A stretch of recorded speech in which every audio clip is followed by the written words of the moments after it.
My bakery was failing until the CEO tasted my cupcakes. He didn't want to invest in the business. He wanted to acquire the baker. The scent of yeast and burnt sugar clung to my clothes, a perpetual whisper of better days. Our bakery, Ilara's sweet spot, felt more like Ilara's last stand. Another bill lay on the worn counter, its red ink screaming finality. Croft & Co., the monolithic corporate machine that had already devoured half the independent businesses in this city, was circling. They were the reason our sales had plummeted, their soulless, mass-produced pastries saturating every street corner at prices we couldn't match. My grandfather's legacy, the heart and soul of my inheritance, was a single tremor away from collapse. Desperation had a peculiar flavor, acrid and sharp, far from the sweet concoctions I usually crafted. But it also birthed a brutal clarity. There was only one way to fight a titan: hit it where it lived, at its cold, unfeeling core. I stared at the elegant white box on the counter, cradling 6 of my finest red velvet vengeance cupcakes. Each one a crimson rebellion, swirled with cream cheese frosting, a miniature edible protest. Marcus Croft, CEO of the empire, was about to receive a taste of my fury. The Croft Tower pierced the clouds like a spear, its glass facade glinting with a predatory gleam. Inside, the lobby echoed with hushed efficiency, a stark contrast to the lively chaos of my bakery kitchen. My worn apron, still faint with the ghost of flour, felt like a defiant banner beneath my simple, dark dress. A receptionist, all polished nails and icy smile, intercepted me before I'd taken 3 steps toward the elevators. "Good morning. Do you have an appointment?" Her voice was a silken snare. My smile felt like shattered glass. "A delivery, personal, for Mr. Croft." I held up the pristine box, its elegant design belying the molten anger simmering beneath. "He's expecting it." It was a lie, bold and unapologetic, but the receptionist hesitated. Perhaps the sheer audacity of my presence, or the unusual quiet confidence in my gaze, gave her pause. The box, innocently luxurious, probably helped. "One moment," she finally conceded, her fingers hovering over a sleek tablet. A quick, terse conversation followed, her eyes flicking to me with a mixture of annoyance and suspicion. My heart hammered against my ribs, a frantic drumbeat against the sterile calm of the lobby.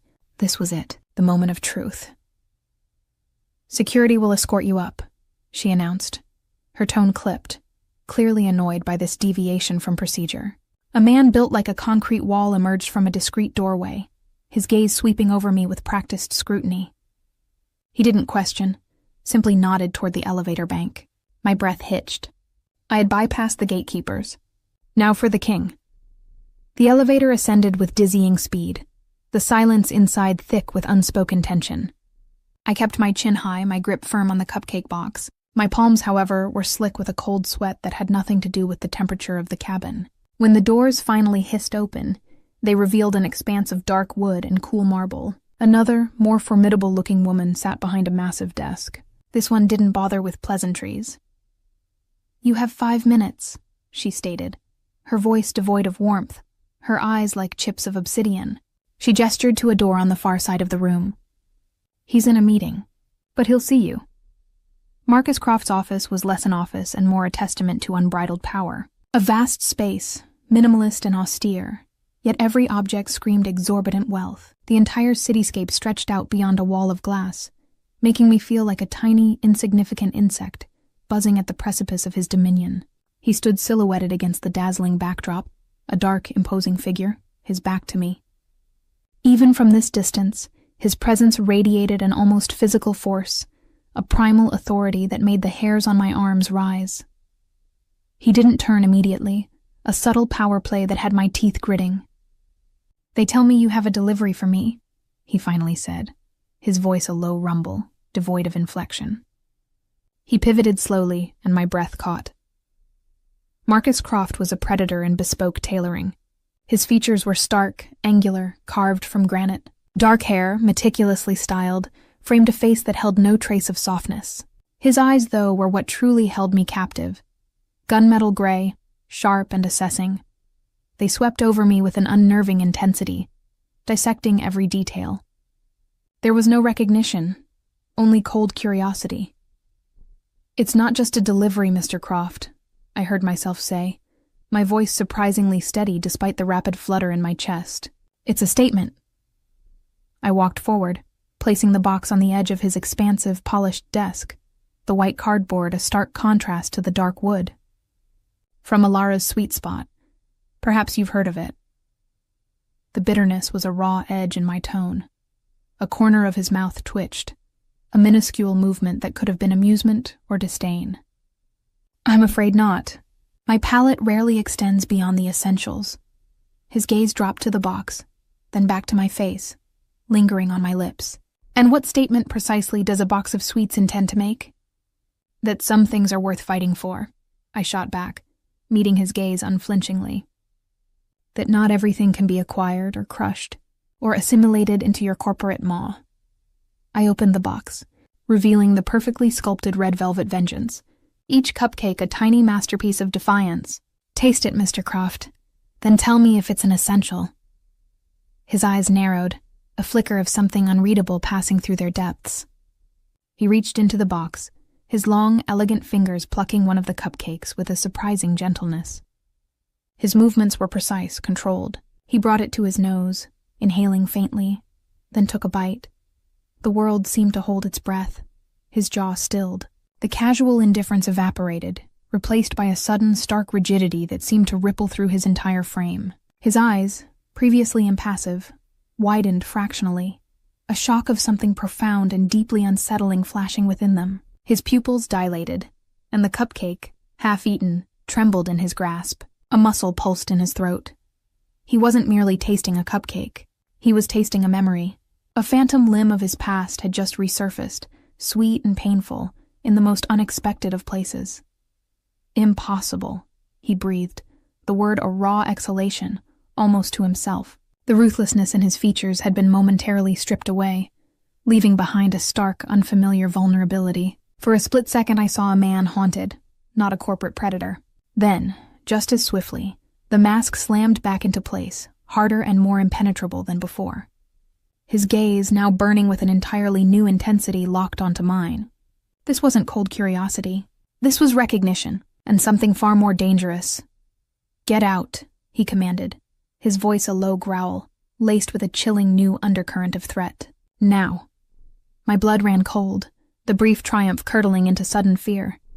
I had poked the bear, and the bear was awake. Without another word, I spun on my heel, a primal instinct screaming for escape.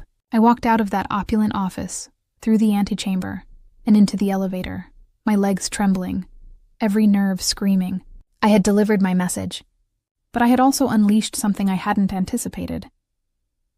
The next few days were a blur of frenzied baking and dwindling hope. The corporate sharks circled closer, their eviction notice now a chilling reality. The initial high of confronting Croft had faded, replaced by the grim reality that my small act of rebellion had changed nothing.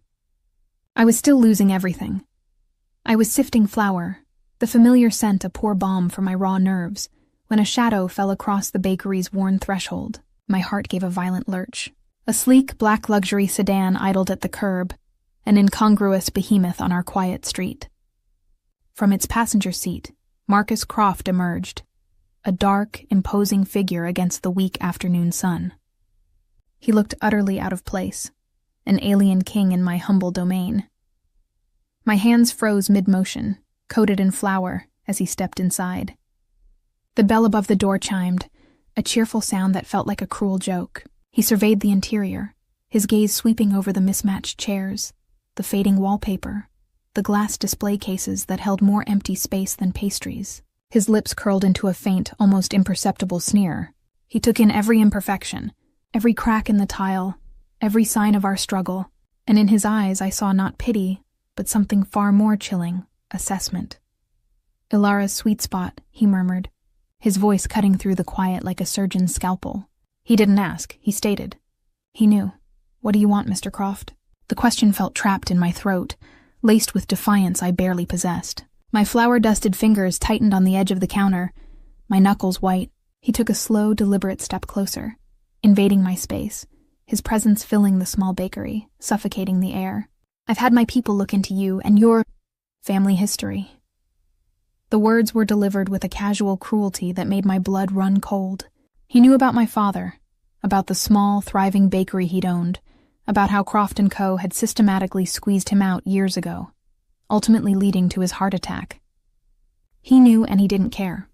Or worse, he did care, in a twisted, predatory way.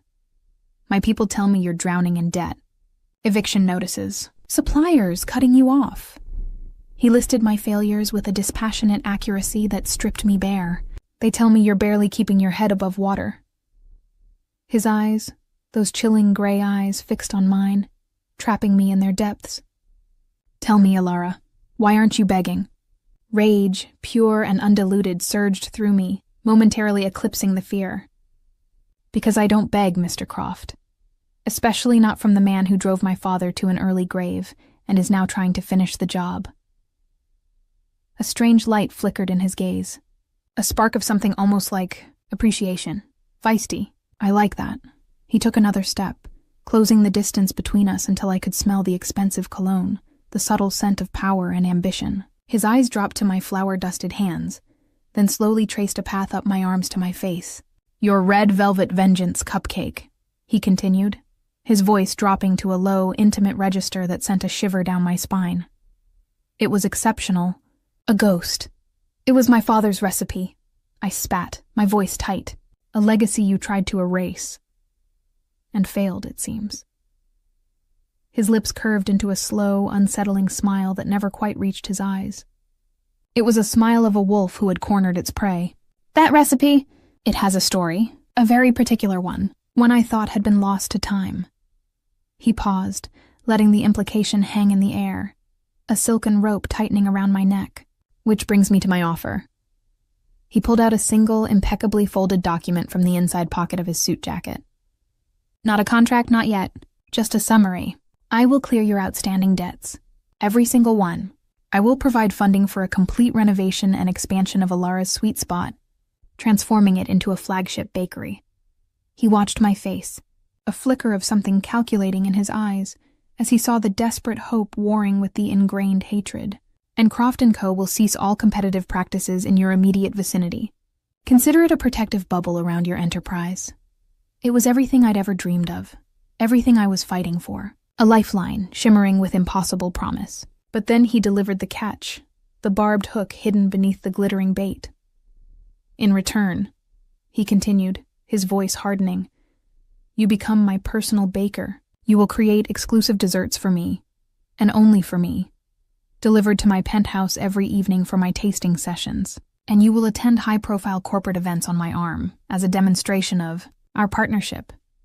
He let the word hang, heavy with unspoken meaning. You will be seen with me. You will be mine. The air left my lungs in a ragged gasp. He wasn't offering a business deal. He was offering a gilded cage. He was offering to save my bakery, only to acquire its baker. My mind screamed at the outrageousness, the pure, unadulterated arrogance of it, but my heart, desperate and raw, whispered of the impossible salvation. I could save my family's legacy. I could rebuild, but at what cost? To whom would I belong? His eyes, predatory and possessive, gleamed. The choice is yours, Alara. Watch your family's legacy crumble to dust, or accept my acquisition, my generous investment in your future, and mine.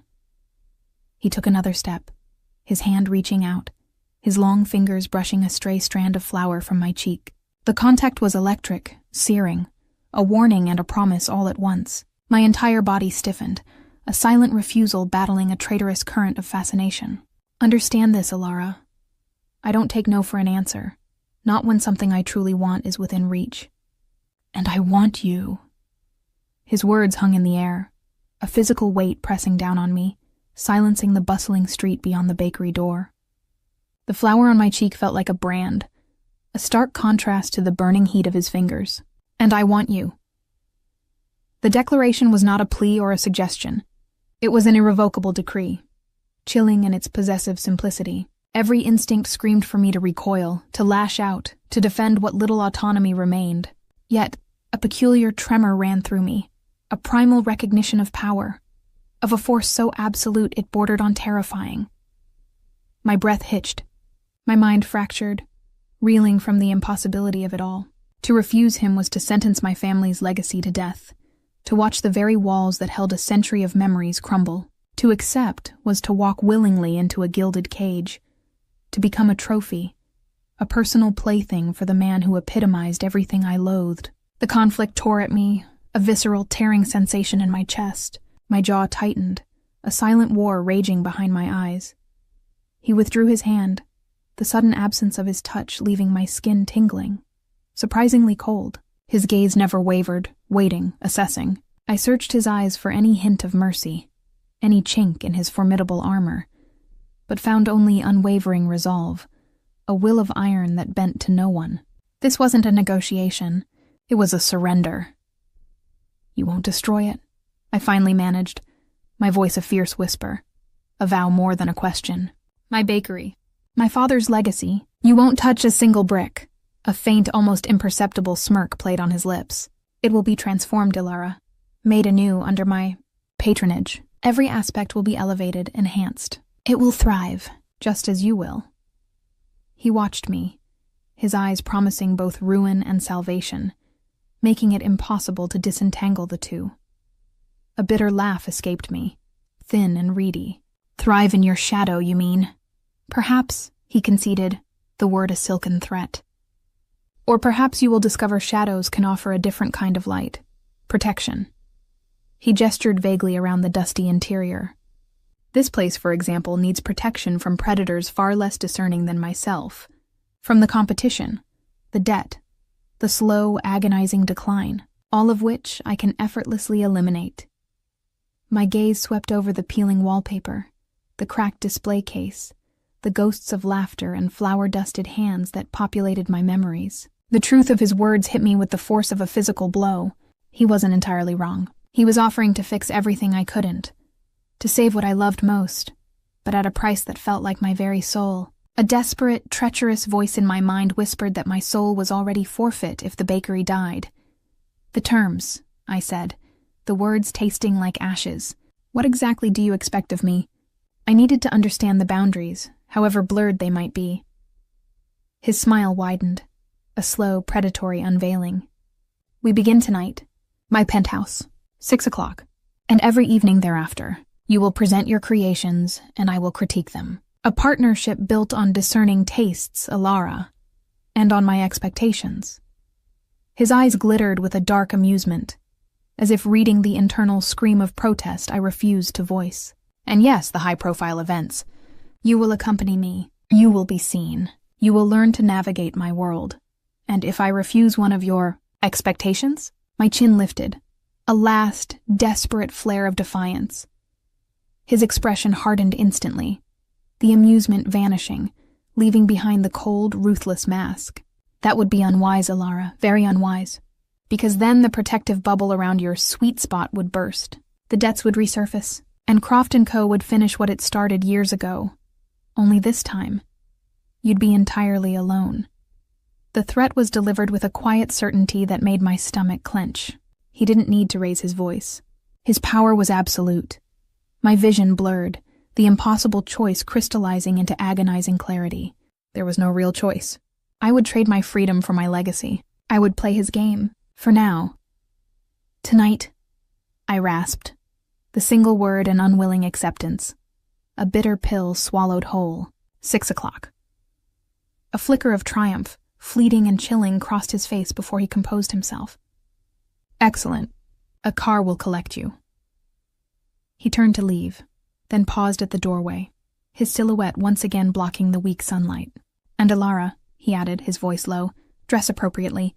You're no longer just a baker. You're mine." The words echoed long after the sleek black sedan purred away from the curb. I stood amidst the ghost of my dreams, my hands still dusted with flour, the chilling reality of my new captivity settling over me like a shroud. A strange duality had begun, already warping my perception. Part of me reveled in the thought of the bakery's salvation, of seeing my grandfather's dream reborn. Another part, the larger, angrier part, plotted my escape from the man who now held my leash. The transformation of Ilara's sweet spot began with a swiftness that bordered on frightening. Within hours, architects and designers swarmed the bakery, their hushed, efficient movements a stark contrast to my usual solitary rhythm. Old fixtures were removed, new plans unrolled, all under the silent, unwavering command of Marcus Croft, relayed through his unflappable assistant.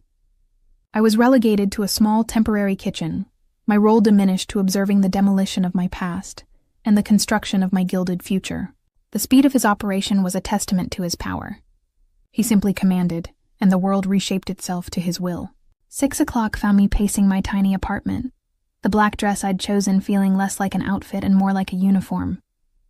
I looked at myself in the chipped mirror, trying to project a defiance I didn't feel. The car, an obsidian Phantom, arrived precisely on time. The ride to Croft Tower was silent, the city lights blurring past as if rushing to escape my fate. Marcus's penthouse was a monument to wealth, a sprawling expanse of glass, steel, and muted luxury.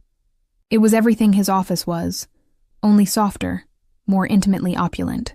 He stood by the floor-to-ceiling windows, the city glittering at his feet, a king on his throne.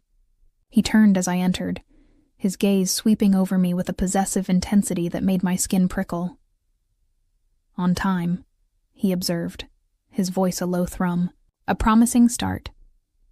"I'm nothing if not punctual, Mr. Croft," I retorted, clutching the insulated bag containing my evening's creations. Tonight's offering, a delicate lavender panna cotta with blackberry coulis and miniature passion fruit tarts. Sweet, but with a surprising tartness, a reflection of my own simmering rebellion. He gestured to a polished ebony table set for one.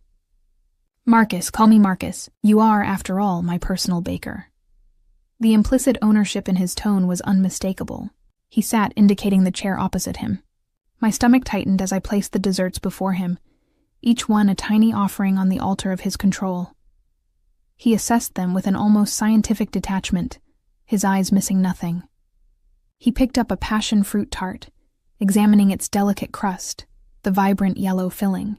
"Explain." "Passion fruit tart, classic short crust pastry, rich, tangy with a hint of vanilla," I recited, my voice tight. "The panna cotta is infused with fresh lavender, a subtle floral note to balance the sweetness of the blackberry coulis." He took a bite of the tart, his expression unreadable. I watched, every nerve alive, desperate for a reaction, dreading it. His jaw worked slowly. "Adequate," he finally pronounced, his gaze meeting mine. "But predictable. Where is the fire, Ilara? The vengeance you promised?" My jaw tightened. "My artistry isn't a weapon for your amusement, Marcus. It's my craft."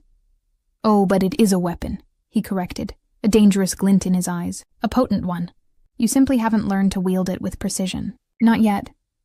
He took a spoonful of the panna cotta, his eyes closing for a moment as the flavor registered. When they opened, there was a strange, raw flicker in their depths, a fleeting vulnerability I almost missed. "Lavender," he murmured, his voice softer, almost wistful. "My mother used to keep lavender sachets in her wardrobe." The sudden intimacy of the revelation, the unexpected glimpse into his past, disarmed me. He had a mother, a past untainted by his current ruthlessness. It was a fleeting crack in the granite facade, and it sent a confusing jolt through me. Then, just as swiftly, it vanished. "The blackberry coulis is too sweet," he announced, his tone reverting to clinical assessment. "It masks the subtlety of the lavender. You must learn balance, Ilara, and control." He leaned forward, his elbows resting on the table, his gaze piercing. "Control is everything, in business, in life, in the culinary arts." The air between us thrummed with unspoken tension, the subtext of his words screaming a different message. "You lack control. I possess it, and now I possess you." The following evening, I presented a chili chocolate torte with a salted caramel drizzle. "A little less predictable?" I challenged, my voice laced with sarcasm. He took a bite, his eyes narrowing slightly at the unexpected heat. "Better, but still, safe. You temper the fire, Ilara. Why?" "Perhaps because I'm not looking to burn anyone," I shot back, frustration bubbling. "Everyone burns, Ilara," he countered, his voice low. "Given the right spark. It's what you do with the ashes that matters." The sessions continued, a nightly ritual of forced intimacy. He dissected my desserts, but more acutely, he dissected me. He pressed, he challenged, he prodded, always searching for the edge, the raw nerve. He never raised his voice, never laid a hand on me beyond a casual accidental brush that left my skin humming. But his presence, his gaze, his relentless questioning were a constant, suffocating pressure. One afternoon, as I was testing a new sourdough recipe in my temporary kitchen, a call came through on the sleek new phone Marcus had insisted I carry. It was my ingredient supplier, Mr. Henderson, his voice shaky. "Ilara, they've pulled my credit line. Croft & Co.'s legal team just sent a notice. They're trying to shut me down." My blood ran cold. Mr. Henderson had been supplying my family for generations. What? Why? They said I was financially unsound. A risk. It's a lie, Ilara. They're freezing me out, just like they did to your father years ago. Except, I think it's because of you. His voice was raw with fear and accusation. My hands clenched into fists, flour dusting the receiver. This was Marcus. He was leveraging his power, not just to protect me, but to dismantle anything that might connect me to my old life, to remind me of my dependence. This wasn't protection. It was an expansion of his control, a brutal demonstration of his reach. I rushed to the Croft Tower, my anger propelling me forward. The security at the lobby, now accustomed to my presence, merely nodded me through. I bypassed the receptionist, striding straight to the elevator, my heart a furious drum. He was waiting. He always seemed to be. He stood by his window, a glass of amber liquid in his hand, the city lights reflecting in his chillingly calm eyes. "Henderson," I accused, my voice trembling with fury. "You're destroying him. Why?" Marcus took a slow sip, his gaze unwavering. "He was cutting corners on your last order of premium organic vanilla. An unacceptable compromise to your product. And a risk. He's been our supplier for decades." "He's a good man," I cried, disbelief warring with rage. "You can't just ruin people because of a single misstep." "I can," he stated, his voice devoid of emotion. And I did. "Because your ingredients, Ilara, are a reflection of my investment, my brand, and my property. I require the best." He was not providing it consistently enough. "Furthermore," he continued, a cold glint in his eyes, "he was becoming a liability, a potential avenue for external influence. This bakery, your craft, your livelihood, they are now intrinsically tied to me. I ensure their security. And yours. By destroying anyone who gets too close," I whispered, horror dawning. "By eliminating variables," he corrected, his voice hardening. "I provide, I protect, but I also remove anything that threatens what is mine. You will use my approved suppliers from now on. They are the best. They are reliable, and they are loyal." He paused, his gaze raking over me. To me. He had ruined a man to ensure my utter dependence, to sever another tie to my past life. The ruthlessness was breathtaking, terrifying. Everything in me recoiled, screamed at the injustice, at the sheer, unadulterated villainy of it. And yet a traitorous thought flickered. My bakery was safe. I was safe, and the man who had done this monster, was doing it for me. He crossed the distance between us, his movements fluid, predatory.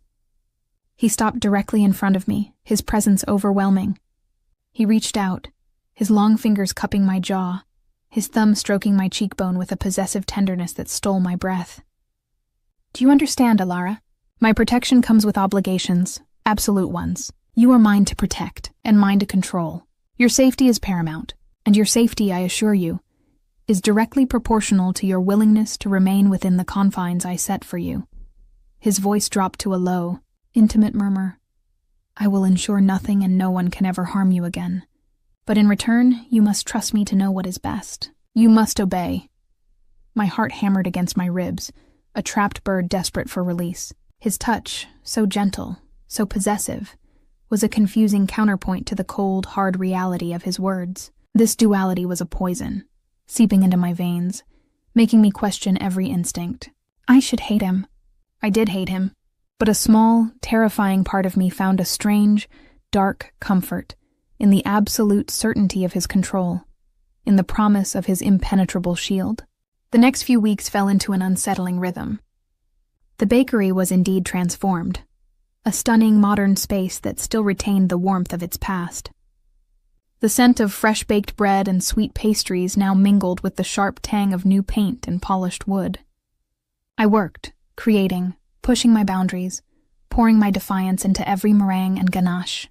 But every evening, I ascended to his penthouse, the unspoken leash tightening around my neck.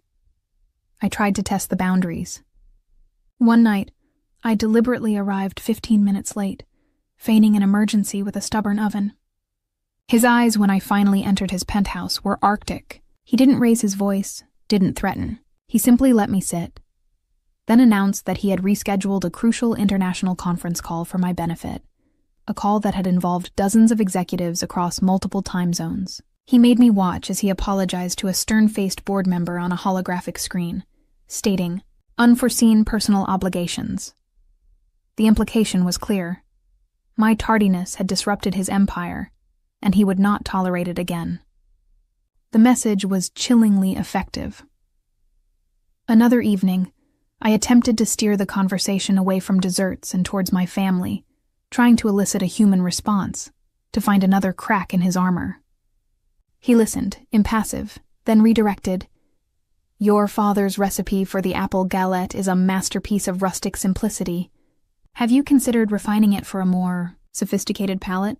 He subtly shut down any avenue that did not serve his purpose, his control absolute even in conversation. The gilded cage was tightening.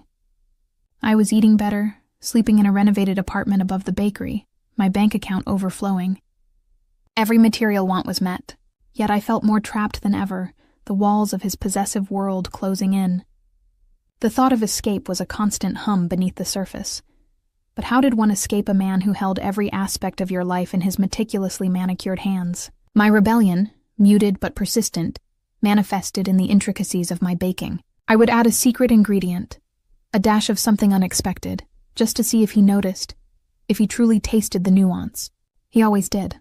"A hint of cardamom in the lemon curd tonight, Alara," he would remark, his eyes glinting. An interesting choice. A touch of rebellion, perhaps? He saw everything. He knew everything. One afternoon, I found myself drawn to a small enclosed room off the main kitchen in the newly renovated bakery. It hadn't been there before. The contractors had simply followed the new schematics, which included this odd addition. I pushed the door open, the scent of fresh paint still lingering. Inside, it was barren. No windows, just smooth, insulated walls. A single, sleek computer console sat on a small counter, its screen dark. Next to it, a small laminated card. My name was printed on it, and beneath, in bold, stark lettering, the tasting room. For Marcus Croft's personal desserts and no other. Access controlled by biometric scan. Surveillance active 24/7. My blood ran cold, fear a tangible claw in my throat. Surveillance, every ingredient, every movement, every solitary moment of creation, watched. His control wasn't just physical or financial, it was total. The computer screen flickered to life, showing a live feed of my own face, trapped within its dark frame. A new silent rule had been added to my cage.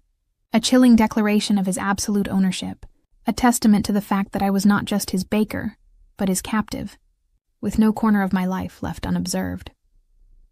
The computer screen flickered to life, showing a live feed of my own face, trapped within its dark frame. A new silent rule had been added to my cage.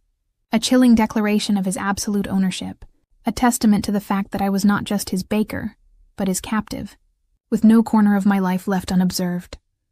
My stomach seized, a cold fist twisting my insides. Humiliation, hot and searing, flooded my cheeks. He was watching me. Always.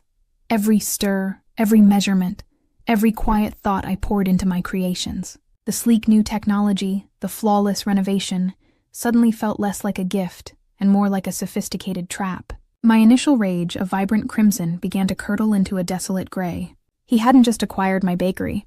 He had acquired my solitude, my private moments, the last vestiges of my autonomy. I stared at my reflection on the screen, my eyes wide with dawning horror. This was worse than just economic blackmail. This was a psychological invasion, designed to break me, to ensure absolute compliance. Everything in me screamed to smash the monitor, to tear the wires from the wall, to shatter the illusion of his benevolent patronage. But then the insidious counterthought began to whisper, "My bakery is safe. My grandfather's legacy breathes anew. The thought was a bitter pill, coated in the sweet promise of security. I would be watched, yes, but I would also be protected. The terrifying duality of Marcus Croft's power solidified in my mind. He was the warden and the shield, the tormentor and the savior. My anger, however, refused to be entirely extinguished. It smoldered, a persistent ember beneath the layers of dread. He wanted control. He wanted to monitor every aspect of my craft. Fine. But he didn't control my mind, my memories, or the knowledge passed down through generations. He didn't control the very essence of my artistry. He wanted a connection to his past, a ghost, as he'd called it. He'd seen a flicker of his own history in my red velvet vengeance. He was looking for something he couldn't acquire through force or wealth. He was looking for what was lost. And I knew exactly what that was. My father's lost recipes, the ones that only I knew, painstakingly copied from his old flour-dusted journals, the ones he'd never sold, never shared, recipes imbued with the love and joy of pure creation. This was my weapon, my leverage. A plan, cold and sharp, began to form in my mind. If he wanted a ghost, I would give him one, but this time the ghost would be on my terms. This wasn't about defiance for defiance's sake. This was about reclaiming a sliver of power, a piece of myself, in a game where the odds were stacked impossibly against me. The next evening, I carried my usual insulated bag to Croft Tower, but tonight, the contents felt different. Not just desserts, but a deliberate gambit. My heart thrummed with a nervous energy that sharpened my senses. The hum of the elevator, the cool air of his penthouse, every detail felt amplified. He stood by the window as always, a silhouette against the twilight cityscape, his form radiating an accustomed power. He turned as I entered, his gaze, those predatory gunmetal eyes, sweeping over me, dissecting my composure. He missed nothing. "Ilara," he acknowledged, his voice a low, possessive murmur. "You're late," my breath hitched. My jaw tightened. He knew about the surveillance. He saw the flicker of my fear, but also the hardening resolve. "The traffic was particularly dense," I lied, my voice steady, meeting his gaze unflinchingly. "And I took a detour." His brow quirked, a subtle shift. "A detour? I wasn't aware you had such a luxury." The subtle menace was back, a silken cord tightening around my neck. He gestured to the polished ebony table. "Present your offerings." I approached the table, my steps deliberate, my internal battlefield raging.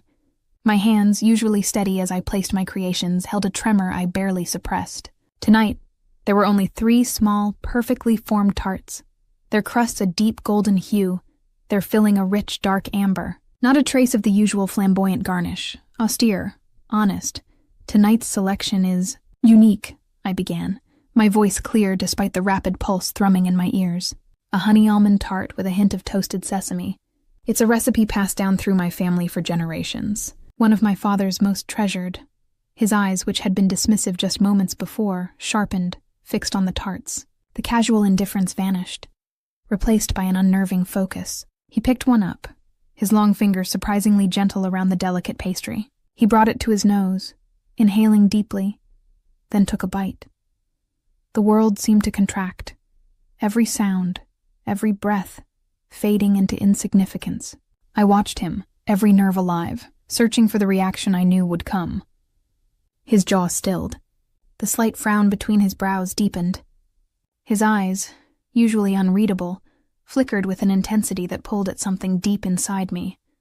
Not shock this time, but a profound, almost desperate recognition. A memory, potent and vibrant, was unfurling within him. "This," he breathed, the word a raw exhalation, almost a gasp.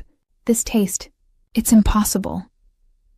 His voice was low, laced with a vulnerability that sent a jolt through my chest. The ruthlessness momentarily evaporated, replaced by a stark, unfamiliar hunger in his eyes. "Where did you get this, Ilara?" "It's one of my father's original recipes," I repeated, my voice imbued with a quiet power. "One you tried to acquire years ago, didn't you, Marcus? One you thought you'd crushed along with his business." His gaze snapped to mine, the vulnerability in his eyes hardening instantly, but not before I saw a flash of something akin to shame, or perhaps regret, in their depths. The mask slammed back into place, more rigidly than before. "What do you want?" he demanded, his voice a low, dangerous growl, laced with a chilling undercurrent of threat. The power struggle was palpable, hanging in the air like an electric charge. He understood. This wasn't just a dessert. It was a bargain. My autonomy, I stated, my voice unwavering, meeting his furious gaze. I will share this recipe with you, and others if they move you like this one. But in return, the tasting room will be a creative space, not a cage. No surveillance, no constant oversight, and no more destroying innocent people like Mr. Henderson just to tighten your leash on me. His eyes narrowed to dangerous slits, and for a terrifying moment, I thought he would explode. His jaw was clenched, a muscle jumping beneath the sharp line of his cheekbone. You demand terms? His voice was a whip crack, cutting through the silence. From me. Do you forget who holds the power here, Alara? Who saved your pitiful enterprise from oblivion? I'm not forgetting anything, I countered, though my palms were slick with a cold sweat. I'm offering you something your money can't buy, Marcus. A piece of the past you crave. A connection. Something far more valuable than control. You want to understand what you're eating? You want the truth behind the taste? Then you must allow me to create it. Truly create it, without being constantly observed, without fear. He stood then, pushing away from the table, his movements swift and powerful, like a predator circling its prey. He walked to the window, staring out at the glittering city, his back to me. The silence stretched, thick and suffocating, punctuated only by the frantic drumming of my heart. This was it. I had pushed too far, or just far enough. He turned slowly, his expression inscrutable. Very well, he conceded, the word a grudging concession, a faint rasp in his voice. The surveillance in the tasting room will be deactivated. Your creative space will remain private, for now. His eyes, however, held a new glint, a spark of something I hadn't seen before. Grudging respect. And Henderson, his credit line will be restored. But, he added, his voice hardening, any future missteps from your suppliers will be dealt with by me, directly, without debate. Understand? A fragile sense of triumph bloomed in my chest. A victory, small but significant. I had gained ground. Understood, I said, my voice barely above a whisper, relief washing over me. Good, he murmured, taking another bite of the tart, his expression still intense, still searching. Now tell me everything about this recipe, every detail, every memory. And for the next hour, I spoke, sharing stories of my father, of his passion, of the bakery before it became Alara's last stand. He listened, truly listened, a rare unguarded focus in his eyes. It was a strange intimacy, built on shared ghosts and the fragile bridge of a forgotten taste. The following days saw a subtle shift. The surveillance light in the tasting room remained dark. Mr. Henderson called, his voice full of stunned relief and confusion, thanking me profusely. Marcus's calls, though still frequent, held a different tenor, less about directives and more about genuine interest in the evolution of my desserts. He would ask about my process, about the nuances of flavor, still critiquing, but with a new depth of engagement. He was observing, yes, but no longer merely monitoring. He was learning, and I in turn found myself studying him, searching for more cracks in the polished granite, more glimpses of the man beneath the mogul. One afternoon, a week after my small victory, I was meticulously tempering chocolate, the rich aroma filling my private sanctuary. The new phone Marcus had given me vibrated with an incoming call. It wasn't his number. It was his assistant, her voice usually an icy calm, now laced with a frantic urgency. Alara, you need to come to the tower. Immediately. Mr. Croft needs you. Needs me? I questioned, my brow furrowing. For what? Is there a tasting tonight? It's not about that, she stammered, unusual for her. It's complicated. There's been an incident, a hostile takeover attempt on one of our key subsidiaries, a major legal maneuver, and some intelligence suggests Mr. Croft's life might be in danger. He's demanding you be here. My heart gave a sickening lurch. Marcus in danger? The thought was jarring. He was an unshakable force, impervious to weakness. Yet, the urgency in his assistant's voice was undeniable. I dropped the chocolate spoon, my hands trembling. This wasn't a game, not anymore. The ride to the tower was a blur of growing apprehension. The usual serene lobby was a hive of frantic activity. Security guards, usually impassive, moved with coiled tension. I was ushered quickly up to Marcus's private floor, bypassing all usual protocols. His antechamber was empty, his formidable assistant missing. The door to his office stood ajar. I pushed it open, my breath catching in my throat. Marcus wasn't at his desk.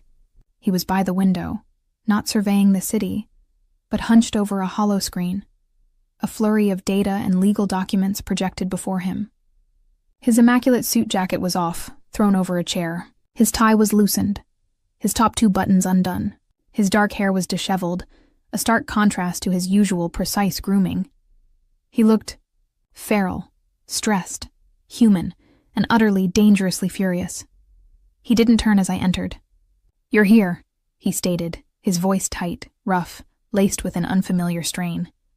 He didn't ask. He commanded. "What's happening?" I asked, stepping further into the cavernous office, the tension in the room almost suffocating. The air crackled with a primal energy, thick with adrenaline and barely contained rage. "A rival, Silas Vance," he bit out, his voice sharp as broken glass, "has made his move, a simultaneous legal injunction, and a hostile bid for Croft Tech, our R&D division. He's orchestrated a leak, attempting to destabilize our stock, discredit my board. A full frontal assault." He finally turned, and his eyes, those piercing gray eyes, were blazing with a cold fury. But beneath it, I saw a flicker of something else, the weight of immense pressure, a brief, startling glimpse of vulnerability. He was fighting for his empire, for everything he had built. "Why am I here?" I whispered, feeling suddenly very small in his overwhelming presence. "Because," he said, taking a step towards me, his gaze sweeping over me with an intensity that stole my breath. "Vance is a snake. He knows my weaknesses. He knows my patterns. And he knows," his voice dropped to a low, intimate growl, "what I value. You are now inextricably linked to my reputation, Ilara. My image. My acquisition. Any attack on my interests is an attack on you, and I need you to understand that." His words sent a shiver down my spine, a complex cocktail of fear and a strange, dark thrill. He wasn't just protecting his assets. He was protecting me, because I was one of them. "What do you want me to do?" He stared at me, his gaze unwavering. Then he moved to his desk, pulling up a complicated spreadsheet. "Vance always overplays his hand. He's meticulous but arrogant. I need an outside perspective, someone who thinks differently, someone who isn't tainted by the corporate mindset." He paused, his eyes locking onto mine. "You understand acquisitions, Ilara. You've been on the receiving end. What would you do if you were Vance? How would you truly destabilize me, beyond the obvious financial attacks?" The question stunned me. He wasn't asking for a dessert. He was asking for my mind, my experience, my unique perspective born from the wreckage of my father's business. It was an olive branch, a desperate reach for insight, a silent admission of need. And in that moment, seeing the strained lines around his eyes, the slight tremble in his powerful hand as he gestured to the screen, I knew I could give him an answer he wouldn't expect. I stepped closer to the desk, my gaze sweeping over the dizzying array of numbers and charts. My mind, usually focused on the delicate balance of flavors, shifted gears, recalling my father's frantic late-night calls, the subtle tactics Croft & Co. had used to squeeze him. He wouldn't just go for the biggest asset, I murmured, recalling the brutal efficiency of his own company's methods. He'd go for something sentimental, something irreplaceable that's harder to quantify, something that would throw you off balance, make you vulnerable, force a rash decision. Marcus's eyes, which had been fixed on the screen, snapped to mine. A flicker of something new, a dawning realization crossed his features. "Sentimental?" he repeated, the word alien on his tongue. "I have no sentimental assets." "Everyone has something," I countered, thinking of his reaction to my father's recipe, to the mention of his mother and lavender. "Something you can't just rebuild or replace with money. Something that would make you feel the attack, not just analyze it." I pointed to a section of the spreadsheet detailing a minor, almost insignificant subsidiary. "What's this?" "Viridian Gardens Holdings. A small land acquisition firm. Barely registers in your portfolio," he scoffed. "A legacy project. My mother's ancestral land. Small agricultural plots, barely profitable, utterly irrelevant to the larger scheme. Irrelevant to you now, I argued, my mind racing, but not to a man looking for a psychological strike. If he were to target that, not for profit but for spite, to ruin something tied to your past, to your family, it would be a blow that money can't mitigate. It would be personal. Marcus stared at me, his expression a complex mixture of dawning horror and furious understanding. He slammed his hand down on the desk, a sound like a gunshot. Of course. The archives! My mother's estate documents are held there, linked to those plots. Vance must have found out. He's not after the land. He's after the proof of my origins. The one thing that still connects me to her. He would use it to publicly humiliate me, to undermine my carefully crafted image, to make me a man tied to a forgotten past. His eyes blazed with a terrifying intensity. Not just fury at Vance, but a raw, aching pain that he quickly masked. He turned from the screen, his gaze locking onto mine, now filled with a possessive gratitude that sent shivers down my spine. "You're right," he rasped, his voice low, intimate. "You're absolutely right." He reached across the desk, his hand closing around my wrist, his grip surprisingly gentle but utterly firm. "Stay with me, Alara. Don't leave this office. He'll come for anything he thinks will hurt me, and now he knows you are one of those things." My breath hitched. The implication was clear. I was now a target. My heart hammered against my ribs, a frantic drum against the sudden, suffocating knowledge of peril. The air around us felt charged, the lines between protector and captor blurring, fear and a strange, desperate reliance intertwining. He pulled me closer, his eyes scanning the room, his jaw taut. His hand moved from my wrist to cup the back of my neck, his thumb stroking my hair. It was a gesture of ownership, yes, but also a primal, undeniable shield. Hours bled into a maelstrom of furious calls, tactical maneuvers, and Marcus's relentless command. I sat quietly, watching him, observing the sheer force of his will, the terrifying brilliance of his mind as he orchestrated his counterattack. He moved with the intensity of a coiled viper, cutting off Vance's avenues, solidifying his defenses. But through it all, his gaze would flick to me, a silent check, a reaffirmation of my presence, of my security within his immediate sphere. I was trapped, but safe, or so I thought.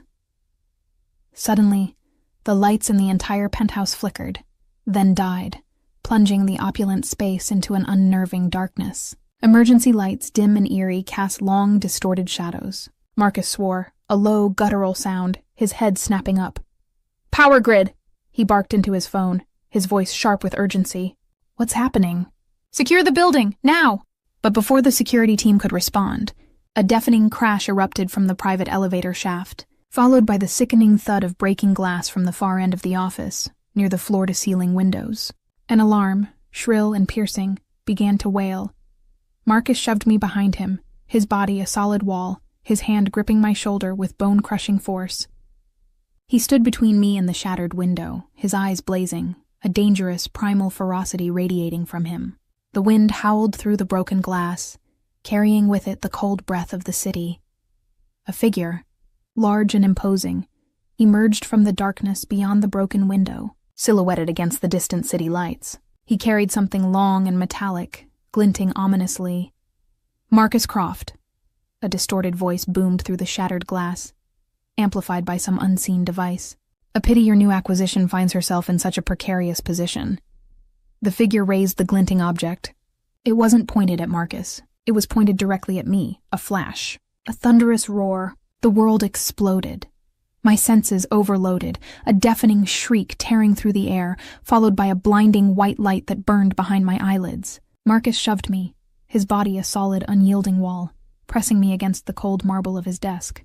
His arm clamped around my waist, pulling me impossibly close, caging me against his hard frame. The shattered window howled, a frigid, violent breath of the night sky tearing through the opulent office, scattering shards of glass that glittered like malevolent diamonds.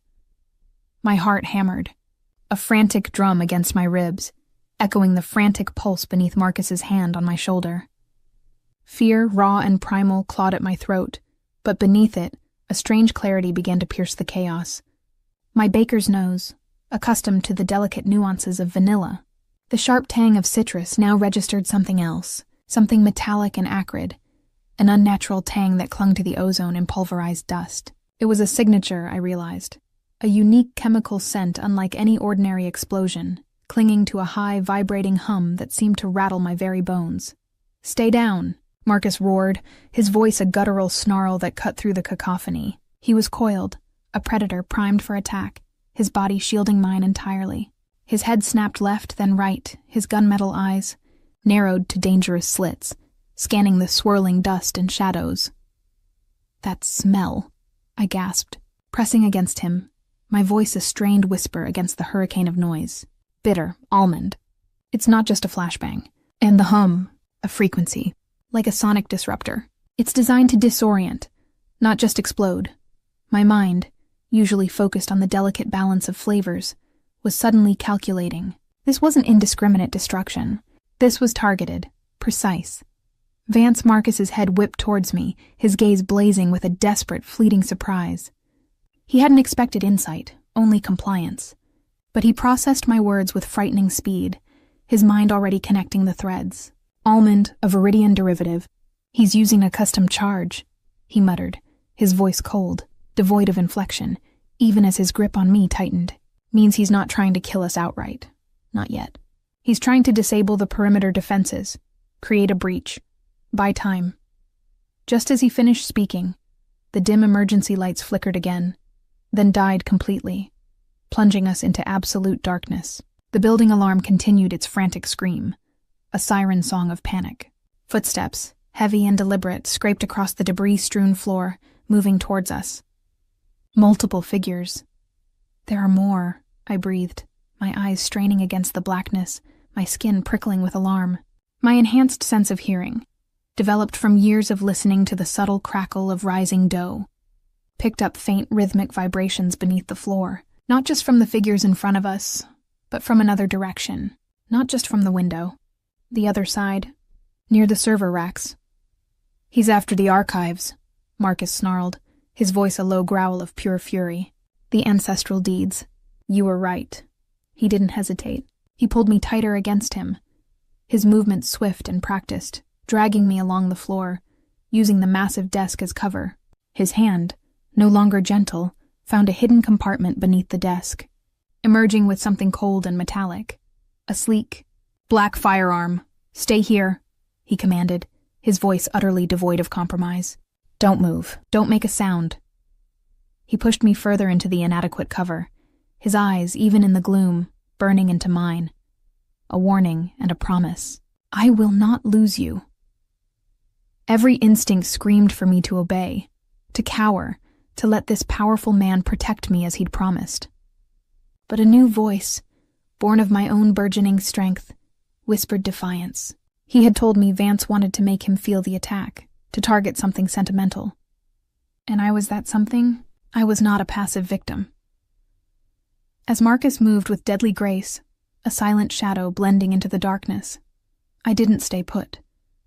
My hands, which had so recently shaped delicate pastry, now instinctively searched the floor around me. My fingers brushed against something, a heavy, decorative paperweight, discarded from the chaos. It was cool, weighty, a solid piece of carved onyx, a weapon, however small, against the vastness of the threat. I crawled, keeping low, my ears straining to map the movements of Vance's men. They were moving in unison, a synchronized sweep towards Marcus's secure data center. Vance wasn't just disrupting. He was stealing. He wanted to steal the very foundation of Marcus's carefully constructed identity, the one thing he couldn't replicate. A dull clang echoed from the far wall, followed by a muffled curse. One of Vance's men was trying to bypass the hardened server door. My heart pounded. Marcus was already engaging the others. The muffled thud of impact, a quick, sharp gasp, the heavy fall of a body reaching my ears. He was efficient, brutal, but he couldn't be everywhere. My gaze, adjusting to the gloom, flickered to the server door. It wasn't just a physical barrier. It hummed with low-frequency energy, a signature I vaguely remembered from the architectural plans of the renovation, designed to repel electronic interference. An idea, wild and desperate, ignited in my mind. Marcus, I hissed, my voice barely audible above the ringing in my ears. The server door. The frequency, you can overload it. He didn't respond with words, but with a sudden shift in his brutal dance, a rapid succession of impacts, a grunt of exertion, and then a heavy silence from one side of the room. He was moving, repositioning, understanding my unspoken message. He knew his systems better than anyone. I pushed myself up, my onyx paperweight clutched tight. My flour-dusted hands, which typically measured grams with precision, were now assessing force, trajectory. I saw a dark, bulky figure hunched over the server console, a dull gleam of light from his device. He was bypassing the system, oblivious to me. "Hey," I yelled, a raw primal sound tearing from my throat, drawing his attention. He spun, a gasp of surprise escaping him. My arm swung, the onyx paperweight a dark blur, connecting with sickening force against the side of his head. He crumpled without a sound, his device clattering. "Elara!" Marcus's voice was a furious roar of alarm, immediately followed by the sharp crack of his firearm. A searing pain blossomed in my shoulder, a sudden, blinding agony that ripped a cry from my lips. I stumbled back, my vision swimming, my hand flying to the wet warmth spreading across my arm. My paperweight clattered to the floor. I wasn't just hit. I was bleeding. "No," Marcus bellowed, a sound of absolute, unbridled rage. The controlled fury I'd witnessed before paled in comparison to this. He moved like a dark phantom, a blur of savage motion. Two more figures emerged from the shadows near the shattered window, their own weapons raised. But Marcus was faster, a primal force unleashed. He didn't just shoot. He moved with a brutal, calculating precision, disarming one with a savage twist, his body a weapon, slamming the other against the wall with a sickening crunch. A final, piercing shriek cut short as he delivered a swift, lethal blow. He was a whirlwind of controlled violence, a demon in bespoke clothing, and the sight, even through the haze of pain, was both terrifying and utterly captivating. He was fighting for me, for us, his ruthless nature turned into an impenetrable shield. He was by my side in an instant, his gun still raised, his eyes scanning the surrounding darkness, alert for any lingering threat. His hand, surprisingly gentle, pressed against my wound. "Damn it, Elara," he growled, his voice rough with something akin to despair. "I told you to stay down." "I hit him," I whispered, pain making my voice thin. He was at the archives. My eyes, however, were fixed on his. I saw the raw, almost desperate concern, the fear that flickered briefly in his gunmetal depths before he slammed the mask back into place. He was furious at my recklessness, but something else, something deeper, flared in his gaze, a protective fire so intense it almost consumed me. He ripped a strip of fabric from his pristine white shirt, his movements precise and efficient, binding my shoulder with a fierce tenderness that made my breath catch. "Stay still. Don't move." His phone, somehow still miraculously intact, was already to his ear. "Perimeter secure. Medevac to my penthouse immediately. And for God's sake, someone find Vance. Bring him to me, intact." His voice was pure ice, a chilling promise of retribution. The sirens began to wail in the distance, growing closer, a symphony of chaos outside the insulated walls of his empire. Marcus pulled me close again, his arm around my waist, supporting my weight, his warmth a surprising comfort against the chill seeping into my bones. He held me, not just protectively, but possessively, his lips brushing against my temple. "You're a fool," he murmured, his voice rough, thick with emotion. "A reckless, stubborn fool. But you saved my archives. You saved a piece of my past." His fingers stroked my hair, a gesture of unexpected intimacy, "and you risked your life to do it." The pain in my shoulder was a dull throb, but the sensation of his body against mine, the raw intensity in his gaze, overshadowed it. This wasn't just a business transaction. This wasn't just a gilded cage. This was something deeper, darker, forged in the crucible of shared danger. My mind, still reeling from the adrenaline, tried to fight it, to remind me of his cruelty, his manipulation. But my body, battered and bruised, leaned into his strength, found an undeniable solace in his unwavering presence. The traitorous part of me, the one that whispered, "Yes," roared its affirmation. The world slowly righted itself.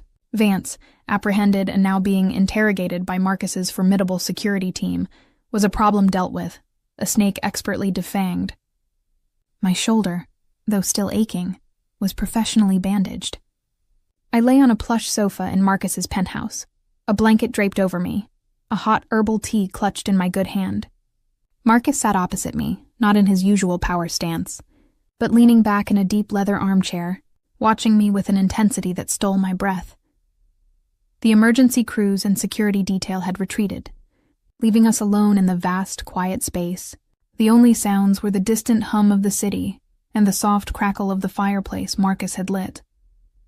He had changed into a dark, expensive silk robe, his hair still slightly disheveled, lending him a dangerous, untamed aura. The polished veneer was stripped away, revealing a primal, powerful man. "He's dealt with," Marcus stated, his voice low, his eyes never leaving mine. "Vance will never trouble you or me again. His empire is being systematically dismantled as we speak. He gambled everything on one play, and lost. Everything." I nodded, the tea warming my hands, but not the cold dread that still lingered. "And my bakery? Will you still protect it?" A faint, almost imperceptible smirk touched his lips. "Your bakery, Alara, is already thriving. A magnificent monument to your skill. And yes, it is protected. As are you." He leaned forward, his elbows resting on his knees, his gaze piercing. "You saved my archives, the very thing that connects me to my mother, to a past I thought I'd buried. You saw a weakness I couldn't, because you understood the sentimental value, the personal attack. You were brilliant." The praise, unexpected and sincere, brought a blush to my cheeks. "I just remembered what you said about Vance targeting what you valued." "And what do I value, Alara?" he asked, his voice dropping to a low, intimate murmur, laced with an intensity that stole my breath. He rose, moving towards me with a slow, deliberate grace, like a predator circling its prey. He stopped before me, his eyes burning into mine. "I value my control, my empire, my carefully constructed image, but you defied me, fought for me, bled for me. You are something new, something I didn't anticipate, something I didn't know I craved." He knelt before me, his large hand gently cupping my uninjured cheek, his thumb stroking my skin. The touch was electric, a searing current that flowed through my veins, making every nerve ending hum. My breath hitched in my throat. "I offered you a gilded cage," he continued, his voice rough, "and you transformed it. You carved out your own space, your own power, even within my dominion. You fought me, but you also stood with me. You broke my rules, but saved my legacy, and you showed me a piece of myself, a vulnerability I thought long dead." His gaze dropped to my lips, lingering there, a silent invitation. "My acquisition, Alara, has become something more complex, something entirely mine, and yet, paradoxically, something untamable. You are the fire I couldn't quench." He stood, pulling me gently to my feet, his arms encircling my waist, holding me against his powerful body. The soft silk of his robe brushed against my dress, the friction a soft ignition. "I am not a man who offers easy choices, but I will offer you this, a true choice." His voice was a raw whisper, close to my ear, sending shivers down my spine. "You can walk away from this, from me. I will ensure your bakery thrives, your life is secure, unburdened by my world, my enemies. You will be free, Alara, truly free for the first time in years. No more control, no more demands, no more gilded cages." My heart pounded, a frantic rhythm against his chest. Freedom. It was everything I had yearned for, everything I had fought for, to rebuild my life, my bakery, on my own terms. But then I met his gaze, those gunmetal eyes blazing with a possessive heat, a desperate hunger I now recognized, and I realized the bitter truth. A life without him, however free, would feel like an unbearable emptiness. The fire, the danger, the intoxicating duality of his protection and his control had seeped into my very soul. He had become the essential ingredient, the dark spice I craved. "Or," he continued, his voice dropping to a husky growl, his grip tightening imperceptibly, "you can choose to stay, not just as my baker, not just as my acquisition, but as my partner, my confidant, my obsession. You will share my world, my dangers, my victories. You will be by my side, not trapped, but elevated. You will claim your place, not just in my empire, but in my life. And you will be mine, Alara, utterly irrevocably mine, just as I will be yours, in every way that matters. His words hung in the air, heavy with unspoken promises, with a future both terrifying and undeniably alluring. Everything in me screamed the logical, rational choice, choose freedom. But some traitorous, primal part of me, the part that had thrived on the challenge, that recognized the depth of his dark, possessive affection, whispered something else entirely. It whispered, claim him. My good hand, almost unconsciously, reached up, my fingers brushing against his jaw, feeling the raw power thrumming beneath his skin. My eyes, defiant yet vulnerable, met his. You said you don't take no for an answer, Marcus, I whispered, my voice thick with emotion, with a choice already made. But you also said I was untamable. A slow, predatory smile spread across his lips, a genuine, unsettling amusement that softened the harsh lines of his face. His gaze, however, remained fierce, possessive.